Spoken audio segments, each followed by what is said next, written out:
She's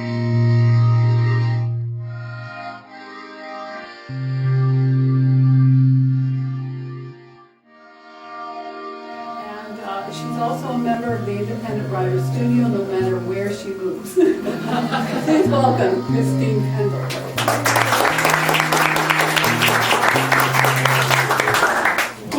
Well, I am partially a Clark because it was my mother's maiden name. So, I'm bringing you back to the United States and a little back in time. Our mother's laundry, 1950s Nevada. Our mothers hung laundry out with care. Pegs in mouth, they had their techniques, knew which pieces shared a clothespin, which were heavier and had to hang alone. They used discretion, underwear hidden from view. They had high hopes. Dust storms wouldn't kick up. Good weather would hold. But there were kids, watchful, willful, unpredictable, and so very fast. We were sun-darkened, dusty desert brats, skimpily dressed. The temptation of wet laundry hung out to dry was too great for us to pass by. So we ran at the laundry like little bulls, heads down, boring into shirts, shorts, towels, and the unmentionables, ran through sheets, brushing our bodies with refreshing moistness, a sweeping caress, ran as swiftly as we could, masquerading as wind. Next we have moving days, Air Force. And there it was, gaping mouth of a moving van ready to swallow all household goods, even toys. A tongue-like ramp into the dark maw, moving men walking up it, wheeling barrels of dishes, furniture, boxes, shadeless lamps. As the van filled, the house emptied, became a place for echoes of small lost items found behind appliances or furnishings, and dust bunnies set free to drift about, adding to the sense of abandonment.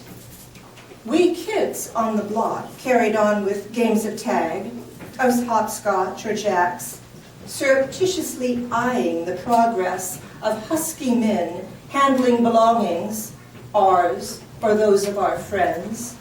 If the moving van was there for us, we pretended it was not.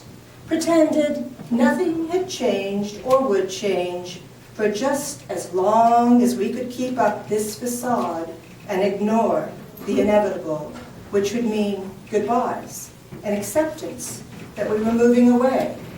Once everything was transferred from house to van after it pulled away, there was still cleaning to do, then a motel or transient barracks to stay in, then driving away forever because we were being transferred, which meant this place we'd come to know was now part of our past, and knowing we had no choice in this, we did not glimpse over our shoulders for one last look. And my last poem, all of these are in the last volume of Clover, and I better get ready if I want anything in the next one. This is called Lost and Found. Skin on my 94-year-old father's hands flakes off in tiny quarter moon crescents. Brushing this dander off black car seats, I face losing him bit by bit, with his skin so fragile. On a recent outing, we traveled Chuckanut Drive to the Edison Tavern, one section of familiar roadway with jutting sandstone to one side, always sparked a recitation handed down by his mother, my Grandma Nell. As we rounded that 270-degree curve, I always heard a tongue twister.